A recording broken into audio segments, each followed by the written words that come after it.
Hello, gorgeous, and welcome to the Women on Top podcast. I'm your host, Valerie Lynn, and with over 15 years of business experience, I became truly passionate about finding ways to support and hear from way more women. And what we know to be true is that women thrive when they are in their favorite position, on top in business, in relationships, in personal growth, and on top in being real and authentic to who the hell they are.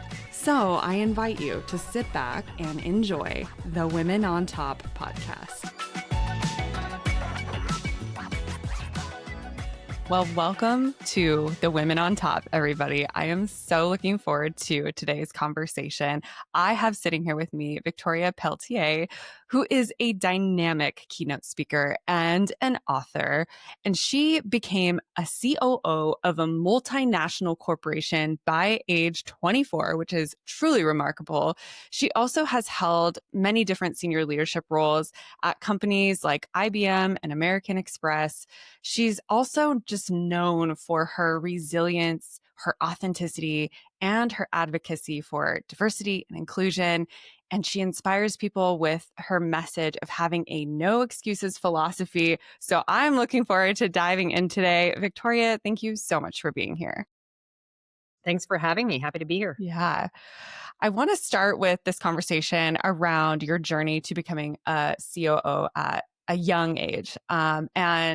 You were really leading at the executive level when most of your peers were probably finding their footing and just figuring it all out. So can you kind of take us along that journey of what led you to, becoming the COO at that age? And were you also battling certain things like doubt along the way? Yeah, I do acknowledge that I'm a bit of an anomaly and my circumstance quite unique. Now, I did start working at age 11, which I'm sure probably wouldn't be allowed in today's child labor laws. But I did. I worked in a hair salon doing everything except for the hair, the cleaning and the appointments and the cash. And actually, my first leadership role came at 14, where I was promoted to be the assistant manager of the shoe store that I worked at while I was in high school. Gosh. And then when I went to university, I worked, my plan was to be a lawyer. But when I was in university doing my undergraduate degree before law school, I worked at a bank that offered in their contact center, flexible to work around my work, my school schedule. And I was also doing some acting on the side. And so I got promoted really quickly there as well, because again, I came with leadership experience, even though I started there at 17 years old. And so when it came time to go to law school, I got offered a promotion and a relocation with that bank across the country. I'm originally from Canada. And so I moved to the big city of Toronto from Western Canada and thought I was taking 1 year off before law school. And I'll tell you, Valerie, I never went to law school because it turns out I love the corporate world. And I was given phenomenal opportunities. So I ended up 6 years total through university and beyond in banking. And I got recruited at age 24 to that chief operating officer, general management role for an outsourcing company, a BPO, business process outsourcing. And it was a massive stretch role for me. I got recruited because they had large banking clients, and I had been leading as a senior leader in contact center in a bank. So yes, stretch role. To your question around doubts, yes, I don't think the word imposter syndrome existed 25 years ago when I stepped into that role, but very real. I mean, I was feeling that because although I had operational experience, I knew the contact center world, I never had HR, marketing, sales reporting to me in that capacity in a business to business environment. So I needed to lean heavily upon the people on my team who did have that expertise. And I'm not a fan of fake it till you make it, except when it comes to confidence. So that was the one thing I showed up with, even though I wasn't feeling it on the inside. Oh my gosh. Okay. Can you share a little tip about how you do that? Like, how do you show up with confidence even when you're not feeling it? Because I think it's easy to say that. And I think it's maybe harder to actually put that into action. I think the fact that I had been acting for a number of years probably helped to, put on that mask and show up, quite frankly. But also, I even now, when people talk about, even if it's public speaking or even going into boardrooms and talking, I don't speak generally about things that I I'm not knowledgeable about. So I always tried to educate myself the best I could around whether it's the clients we were dealing with or that functional area I wasn't an expert in, learning as much as possible. So that helped give me confidence, knowing that I was coming from a place of knowledge, or I could leverage my experience. So that's where I helped. Where, yes, I was 24. By the way, I lied about my age in the upwards direction. What woman does that? And I certainly don't make myself older now. But if I was put into a corner, I did, So instead, what I would do is leverage the experience I had. And again, at that point, when I stepped into that role, I'd already been a leader for 14 years and, working for 13 or whatever it was.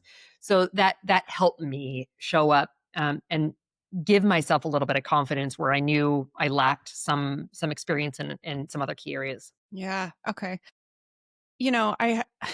I don't often hear that people love the corporate world. I feel like there's kind of this culture right now of people who almost are looking to get out of the corporate world. So tell me a little bit about that. What was it about corporate that made you love it? And I think still love it correct me if I'm wrong, I, but although I have a weird mix, I'll acknowledge between, and I describe myself as an intrapreneur in that I've got a very entrepreneurial spirit in a big corporate environment.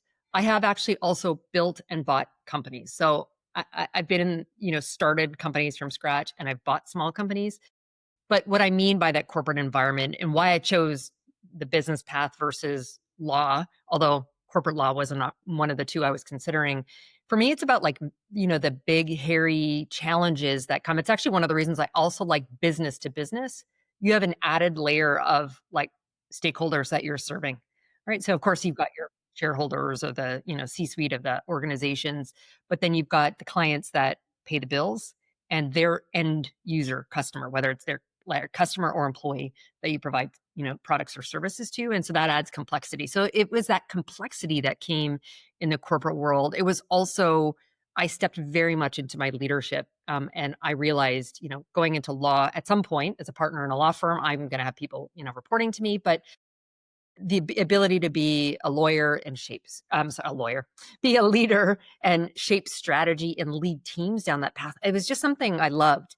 And so for me, I've always had this mix of both big corporate and a little bit of that entrepreneurial bit as well, whether it's through like side companies or side hustles even that I own. So I've got this good balance, but I'm also very clear on what I like. I'm not a startup girl. Like I don't plan on leaving big corporate to go start my own company. I see. Although never say never, but I was going to say, I don't know. I feel like I could see you doing a lot of different things. So, all right. So what is the bridge between, you had the corporate experience and then you ended up in this amazing, speaker, like, you've become a keynote speaker. So talk to me about that. Where along the line did you learn, gosh, this is really what I love doing and I'm going to go make this my side hustle? So I started speaking at conferences for work Mm, shortly after I stepped into that role. I mean, if you go and you want to sponsor an event to showcase, they normally your company's wares, whatever they are, a products or services company. Oftentimes, that's being given a speaking slot, whether on a panel or independently. So that's where it first started. I was doing it purely from a work perspective, and it actually, funny enough, it wasn't. I'm gonna say it wasn't natural. I mean, although I had been an actor and on stages, now there's no mask, right? This is just Victoria who's showing up here. I'm not playing a character. yeah. So it actually didn't feel totally natural and comfortable. And so I just had to do it over and over again. But going back to the confidence piece, I knew what I was talking about. Mm, And so I made sure I was clear on the content that I was there. I've also have a style, like I don't like to have to memorize things. And so just the way in which I engage was much more natural.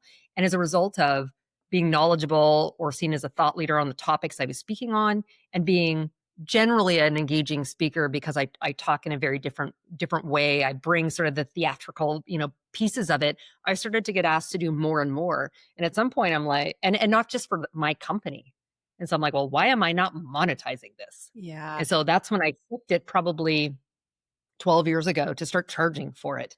and make it part of my side hustle as well. And so I love it. The energy you get. I hated when COVID hit and having to do it almost all remotely. It's just not the same to like look in the whites of eyes of people in the audience, see their live expressions and emotions, and kind of feed off of it. So I just love it. I'm thankful that my company and most of the companies I worked for over the last many years utilize me heavily. So I get to do it both for work, but then also still maintain it on the side. Yeah. I love how you connected the acting piece. Like, you still get the sense of being on stage and engaging with the audience. And it's kind of fun to look back sometimes probably and connect those dots as, the Steve Jobs quote is. But I love that journey. So, for young women listening in, women on the rise, kind of, if you will, a lot of times, you know, and I'll add myself in, we're looking for the next level. And like, how do I get to the next level in my corporation or in my job or whatever I'm doing? And I feel like you've kind of mastered that. So,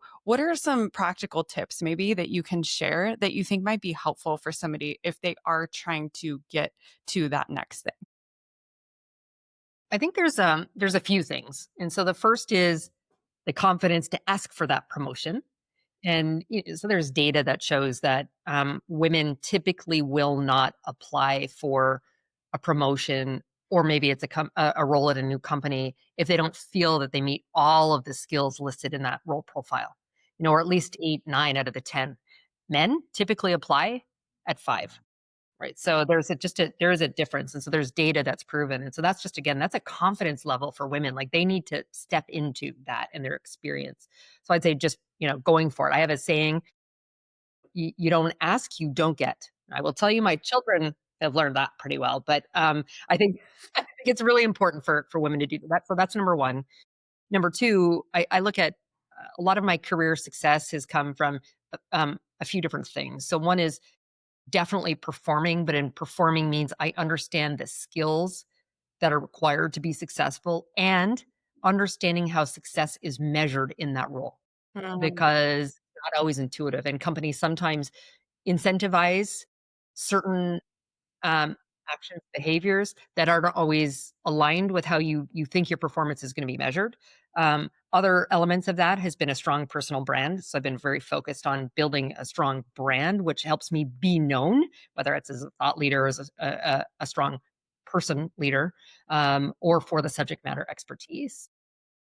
And so that's been a big part of it. There's other aspects just to managing time and saying no, but and then the last thing I would say for your listeners is um, recognizing there's 3 types of, I'll say, coaches, mentors you need in your life. And so there's the coach that coaches you on performance and how do you navigate within an organization. Typically, that's the person you report to, or generally someone more senior. So make sure you've got the right person coaching you on those. The next is mentorship. And so finding, and it's not, that one's not always hierarchical.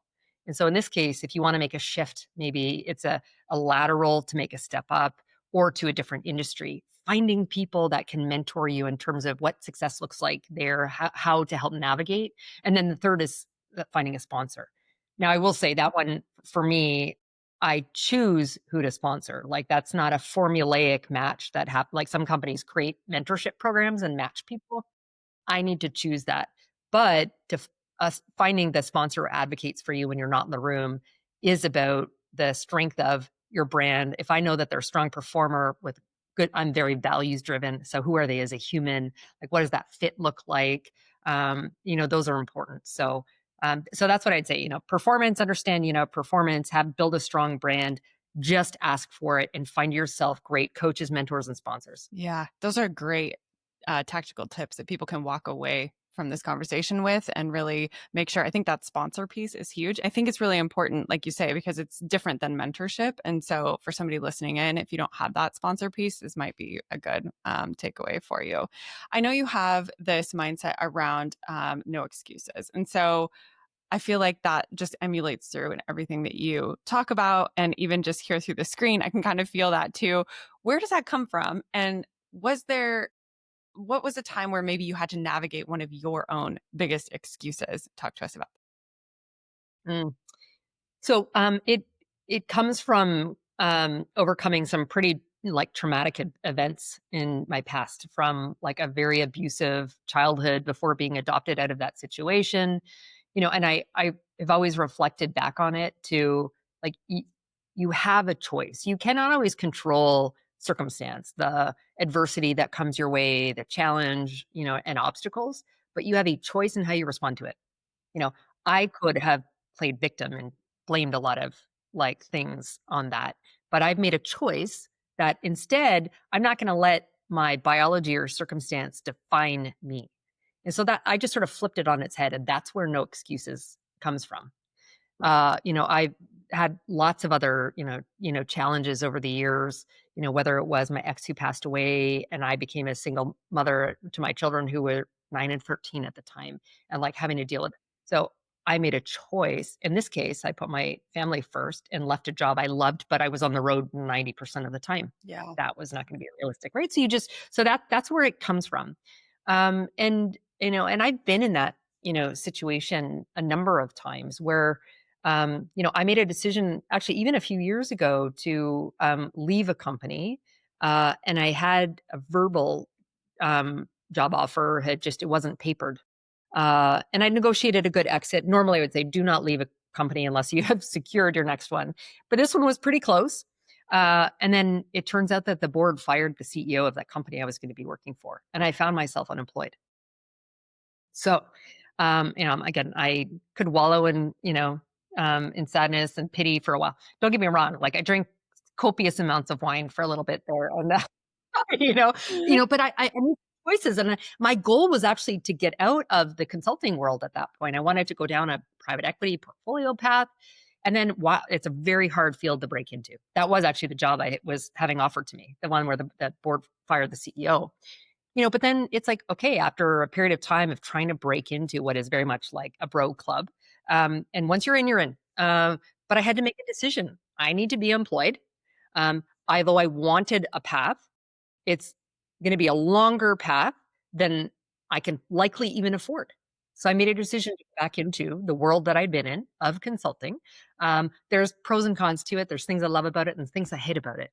And so again, that I took my own advice of no excuses, right? You have a choice in how you're going to respond to this, and you're going to make decisions and you're going to make them consciously, whether it's for now or for long term, but in your head, understand why you make those decisions. Yeah, that's a really powerful mindset to adopt. And it requires, I think, some looking in the mirror, which can be really uncomfortable. Um, you've been pretty open about some of your traumatic past. And I'm wondering, how do you feel like that has helped shape how you lead today? Do you feel like there were some lessons and learnings there that you brought with you into your leadership now? Yes. So one, it made me very resilient. So as I said, it's where the no excuses mindset came from. I signed my social media posts with no excuses. The other one's unstoppable. So it's just nothing's going to prevent me from achieving a goal or objective I've set for myself. So I try and impart that from a leadership perspective with my team. But it also made me incredibly resilient, which you need now more than ever in whatever business you're in, whether it's, economics, the politics, the dot, dot, dot, right? Like you need to be incredibly resilient. Change and transformation is constant. And so that's enabled me to lead in like really volatile environments, and then be able to shape my leadership team to also embrace that kind of mindset. Um, but I will say, I was fearful of showing up with that baggage of trauma or adversity I'd challenged early in my career. I actually thought I needed to, one, because I was a young female executive as well, but two, I was embarrassed by some of those earlier years and that trauma, that I hid it. And so I feel like I did wear a mask for a while, and it was one of no vulnerability. I'm not gonna show that. I don't want you to think I'm soft or I'm weak. I don't want you feeling sorry for me.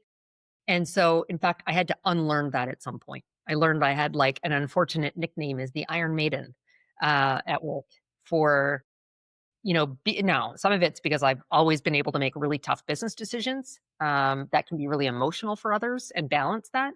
But it was also just because I wasn't showing up as kind of the whole human that I am. And so I had to unlearn some of those behaviors. And subsequently, it's now made me a better leader because I can show up authentically, my whole human, my whole past behind me, and those trauma and the adversity I've experienced. And I can also be much more vulnerable. And that builds trust with people. So I take that to all my relationships, not just a reporting like leadership perspective. That's with clients, with anyone I engage with. So it's now made me a better human, I'm going to say, as a result of leaning into some of the things that, quite frankly, just make me who I am. Yeah.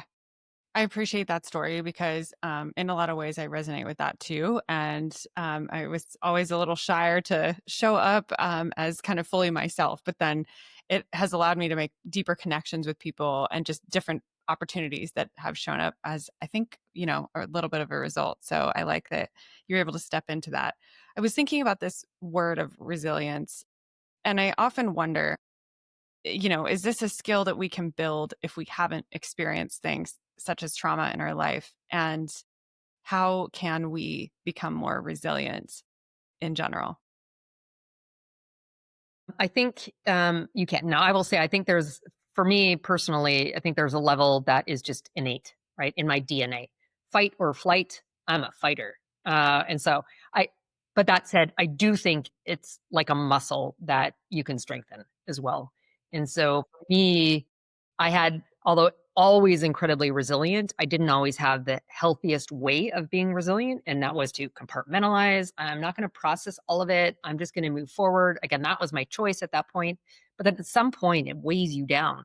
And also that sort of mask that I wore, that I'm impenetrable.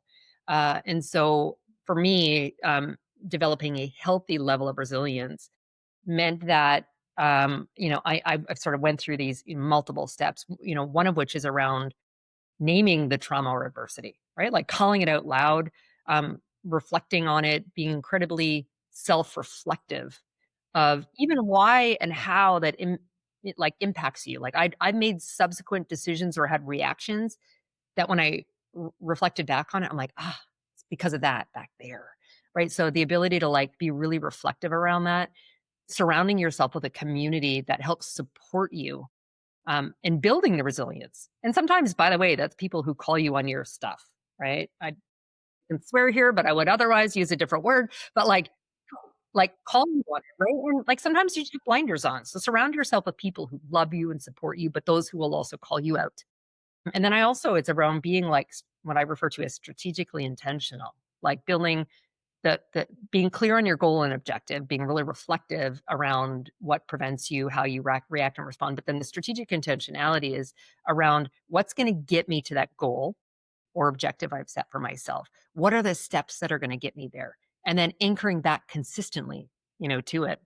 Also, a big part of it is like just giving yourself permission to fail, right? And that in itself creates a level of resilience. And when it happens, you bounce back up and you just recognize, like, I always say, just one foot in front of the other is progress, Yeah. right? So, that for me has been, enabled me to get to what I refer to as a healthy level of resilience. Yeah. I was just thinking about this as, kind of a core future skill that I feel like we're going to have in our leadership, some way, shape, or form, given the way the world is and ever changing. Do you think that there's or I guess, what other skills in your mind are going to become imperative for leaders to adopt? Well, so yes, we've already talked about it around resilience. There's a level of agility or adaptability that has to come. Like when I talked about that level of transformation that's coming. I mean, it used to be, certainly when I entered the corporate world, like there'd be some kind of big change or transformation that was coming maybe once a year, every couple of years, whether it was particularly as technology was being introduced and we're changing processes, or I've been a part of over 40 merger and acquisition transactions. So when something like that happens, the org changes. But now it's just like it's constant. Even think in the age of with AI, right? Like the shelf life of your skills are like reducing even with AI every month, that they're always learning. And so the ability to be agile. And I do think, and I saw this escalate, the crescendo around employees demanding a different kind of leader post COVID. when there was no longer a separation between home and work when we all worked out of our homes. Uh, then at that point, and people being reflective of because of the health situation and people dying around them, around being connected to purpose as well. Like, am I doing what I love to do or for an organization that has a mission that I'm connected to? And so, as they challenge the leadership, and I mentioned the word trust. And so they want to work for leaders that they like and they trust. And so, how do you build trust? Well, that authenticity, vulnerability, transparency in our communication, as well as creating that agile growth mindset. So and that's not natural for many leaders, particularly the older generation. I'll say, when I entered the workforce, this very top down command and control was the way of the corporate world. And so now that's also evolving. And so for many of those leaders, they're recognizing they need to do things a little differently to gain the buy-in of their teams. Yeah, definitely. Um, you've mentioned a couple of times mentorship. And so I kind of want to bring it back around to that because as you were talking, I was just thinking, gosh, who have your mentors been, or who are some of those people that you admire now that kind of help move you forward? I'm sure in times where you are looking to learn something new or just need to rely on somebody for something. Who are those people for you? What's really sad is for me, Valerie, I think I've probably had more leaders that I've looked at that have taught me what not to do. And so instead, I aspire to be nothing like them. So that in itself has taught me a lot from a mentorship perspective. But I have had some really good leaders who there's one actually, even though I was on a path around my vulnerability, authenticity journey, I was a couple years in. He did actually say to me at one point, he's like, Vic, it's okay to be vulnerable. And I clearly wasn't showing it enough. And there's others who I see, I'm very quick to emotion, more so in my personal life than professionally. But there are still a few moments you can poke my and push my buttons. And there are some people I look to and I'm like, I admire to be like that, calm and cool.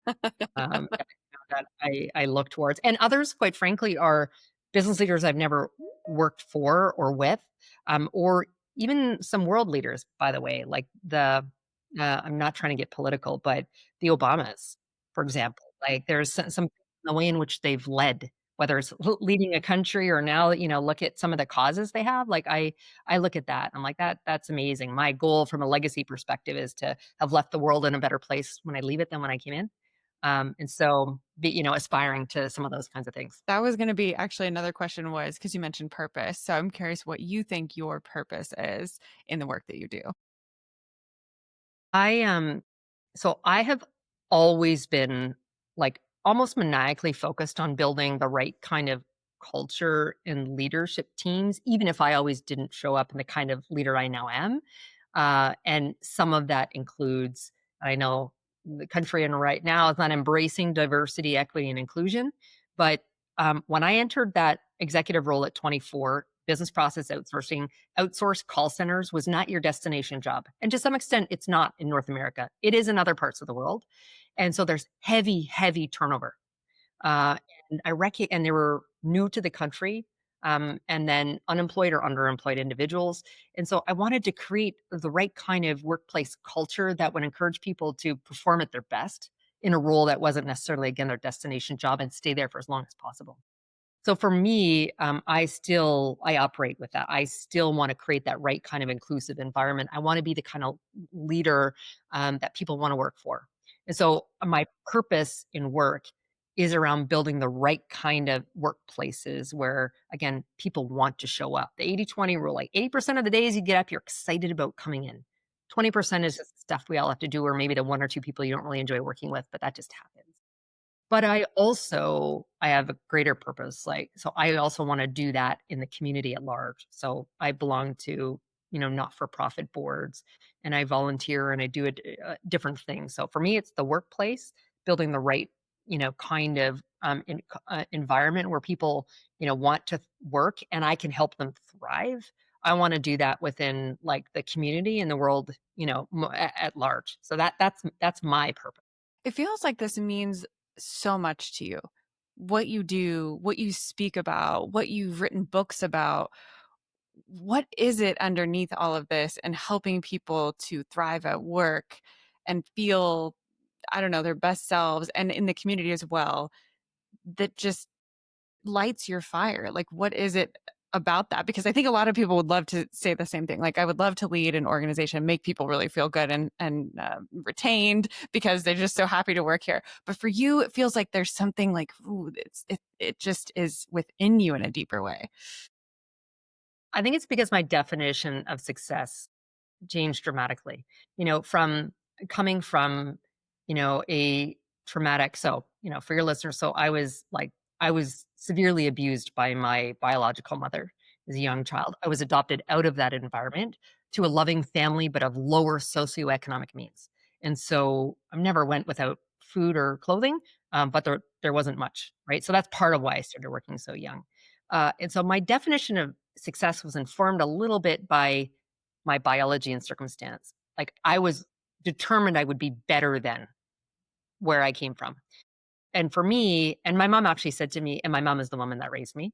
She had said to me when I think I was 11, she's like, "Tori, you need to do better than us." And she meant like vocationally, education, all of those pieces. And she did not have to say that because that was for me. But so success, then I defined it by um, moving higher and higher up the corporate ladder, making more money. But again, I achieved at that level of success at a young age. And so it was in my 30s, 10 years into, sort of that executive journey, where I had this moment where I um I recognized, for a host of reasons, that I needed to change, what I my definition of success and what was going to make me happy. And that I needed to anchor on more than the hierarchy and the titles and the money. I mentioned my ex passed away, and that also had this moment. Who second bout of cancer. First was when I was pregnant with our second, and so that also was a wake up call, right? And I was married to a woman. I'm now married to a man, but she at the time was, only 12 years. So she was not even 50 at the time when she passed away. So that also, I'm like, life is short. And so for me, that purpose shifted more to what do I get the most joy personally and professionally in doing? Mm. And so in the workplace, it's around, building teams, again, making that kind of an environment, helping people thrive in their own careers, whether that's in my organization or, and sometimes I help them leave if that's not the right path for them. So that brings me joy, being able to share my story, help that's part of the world at large, advocating for the things that I believe in. Again, that's so it's almost, I remember taking a philosophy course in university, one of my electives, and there was a debate over whether altruism actually exists or not. Um, and my position was no, because at the end of the day, I would hope even Mother Teresa would say she gets joy out of all that she does. And so for me, that's it. So my purpose, my definition of success, all of that changed for a multitude of things around me. So that's why you see this energy, why you see this passion around, these activities beyond the business results that I drive for the companies I lead. Yeah.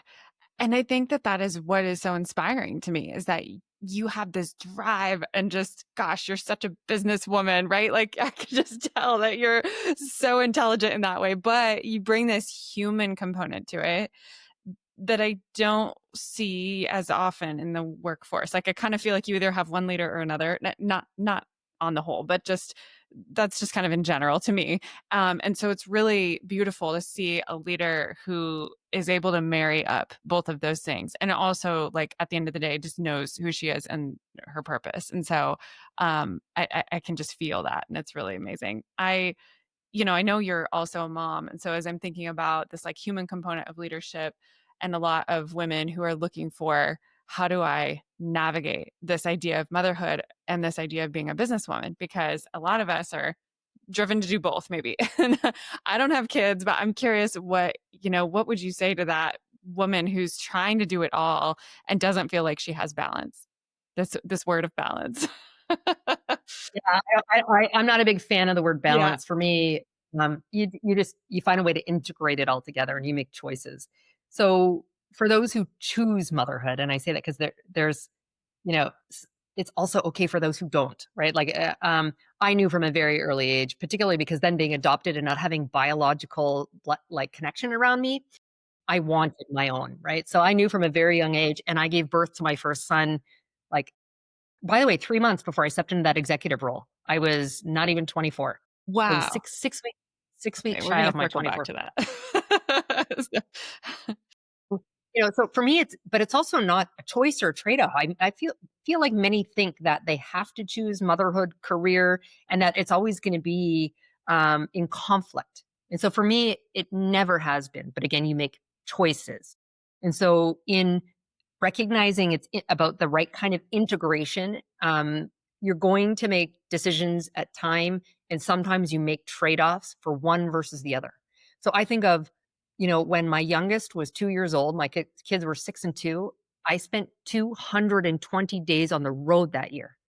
That was when we acquired a bunch of companies. I was, yeah, I mean, I saw no, and so at that point, I missed a lot. My youngest was, learning to speak in full sentences, and so I'd come home on the weekend. I'm like, oh my gosh, like what did I miss this week? And then I made a choice, after 18 months of that and no end in sight for that kind of travel to go to. I loved the job, but like that was just not sustainable. So I changed and I went. Actually, the same leader who told me about being vulnerable, he hired me. He went to a new company, and I went and I followed him, and had a much more of a balance from a travel schedule. Mhm. But then, although I did divorce my ex before she passed away, we shared custody of our children. Um, and I still traveled a lot. And so she would have the kids when I traveled. And I was traveling something like 80, 90% of the time.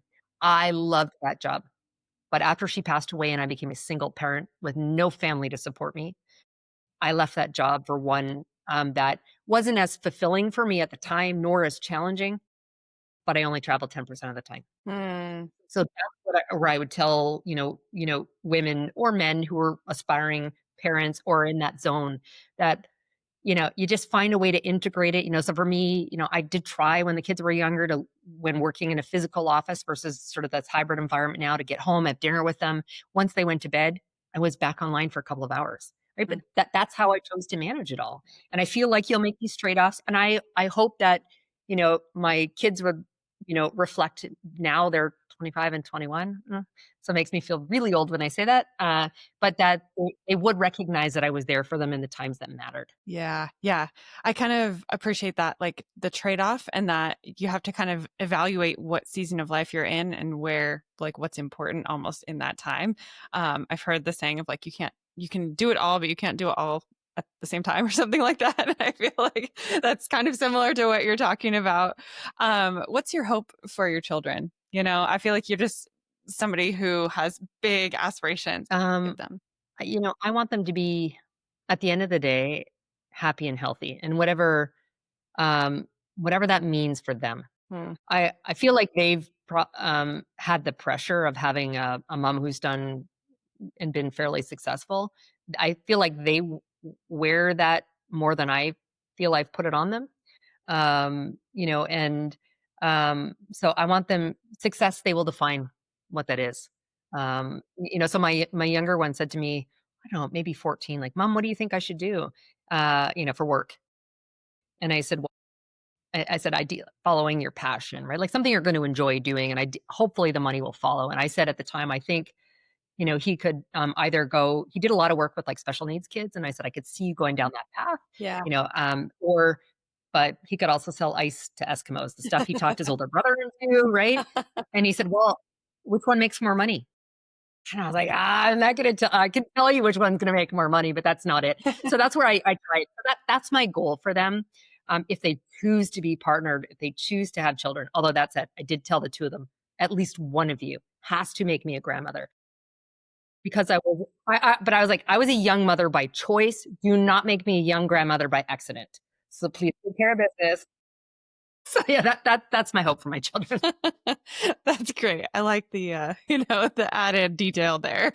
If you could kind of challenge every listener right now with something, whether it was to like step into their own power in their career or leadership or life, what would it be and how can they start doing that today? I think what holds most people back is fear and discomfort. So there's this quote by George Adair, and it says, "Everything you've ever wanted lives on the other side of fear." And so that's what I tell your listeners. Like, you need to lean into that zone of discomfort. I think it is in that zone where growth and opportunity comes. Mm, Um, so I'd say, like, get really comfortable in the discomfort. yeah. Yeah. I love that. And it's so simple to say, and it's sometimes a little different to actually take that action, but do it scared and do it messy, right? Um, okay. So I'm curious to have you just finish the sentence. And the sentence is success is. Well, in the eyes of the, I'm not going to say beholder because that's the external view, but To you. success is what you define it as. That. And then the next one is just, fill in the blank again, but influence comes from. Well, everyone has influence. I believe they need to recognize that. Again, it's not hierarchy, it's not status, it's not power. Everyone has influence. Such a good reminder for everybody listening to that we all have that piece. Okay, so I have a closing tradition on this podcast where I ask my guests to leave. You already left a quote, but a quote or reflection or just something that they feel like they would like to impart on the next guest and not knowing who it is. And so I'd like to share what my last guest left and then give you the opportunity to do the same. So my last guest, I talked to her and she said, just for some context, she said, the quote I keep coming back to is by Marie Oliver, which is, tell me, what is it you plan to do with your one wild and precious life? And she said, whenever I find myself afraid of doing something, I come back to that quote and it instantly reminds me that we only have one life on this planet and we don't even know when our precious life is going to end. I honestly believe that I can choose to do whatever I want with my life. And I really believe that we all have that power. So I feel like that's actually a very good reflection for today's conversation. uh, And I'd love to yeah, hear what you'd like to leave for the next well, guest. you're right. I did give my I quote, know. so I'll say it again, but I'd like your next listener to answer the following. So first of all, the quote is from George Adair, that everything you've ever wanted lives on the other side of fear. So in saying that, I'd love for your next guest to, like, talk about what makes them fearful, what puts them in that zone of discomfort, and what would they do if they could step into that place. Oh, I like that. That's a bold, edgy challenge as well. We love that on this podcast. I like that one. I'm going to have to do that for myself. That's so perfect.